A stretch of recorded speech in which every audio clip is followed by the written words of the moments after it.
Hi friends, welcome to mom's kitchen. ఇప్పుడు kaju masala curry hotel స్టైల్లో ఎలా చేయాలో చూద్దాం. స్టవ్ ఆన్ చేసుకొని ఒక ప్యాన్ పెట్టుకొని ప్యాన్ హీట్ అయిన తర్వాత 2 టేబుల్ స్పూన్ల ఆయిల్ వేసుకొని ఆయిల్ హీట్ అయిన తర్వాత ఒక కప్పు కాజు వేసుకొని గోల్డెన్ బ్రౌన్ కలర్ వచ్చేంత వరకు ఫ్రై చేసుకొని తీసి పక్కన పెట్టుకోవాలి.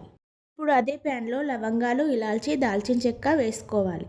2 కట్ చేసి పెట్టుకున్న టమాటాలు, 2 ఉల్లిపాయలు, పచ్చిమిర్చి, పుదీనా, అల్లం వేసుకొని కొద్దిగా పచ్చివాసన పోయేంత వరకు ఫ్రై చేసుకోవాలి.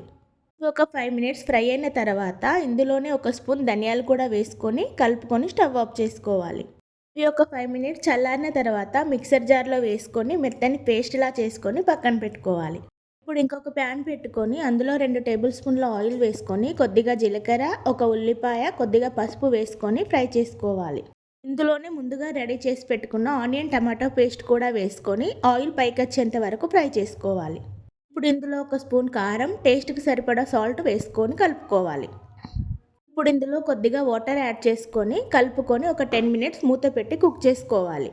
మసాలా అంతా ఉడికిపోయి గ్రేవీ దగ్గర పడిన తర్వాత ముందుగా ఫ్రై చేసి పెట్టుకున్న కాజు కూడా వేసుకొని కలుపుకొని 2 మినిట్స్ కుక్ చేసుకోవాలి. ఇప్పుడు ఒక స్పూన్ గరం మసాలా వేసుకోవాలి. కొత్తిమీర కూడా వేసుకొని ఒకసారి కలుపుకొని స్టవ్ ఆఫ్ చేసుకోవడమే. ఎంతో టేస్టీగా ఉండే హోటల్ స్టైల్ కాజు మసాలా కర్రీ రెడీ. ఇది రైస్లోకి, చపాతీలోకి చాలా బాగుంటుంది. మీరు కూడా ఈ రెసిపీని ఒకసారి ట్రై చేసి ఎలా వచ్చిందో కమెంట్ చేయండి. Do like, share and subscribe.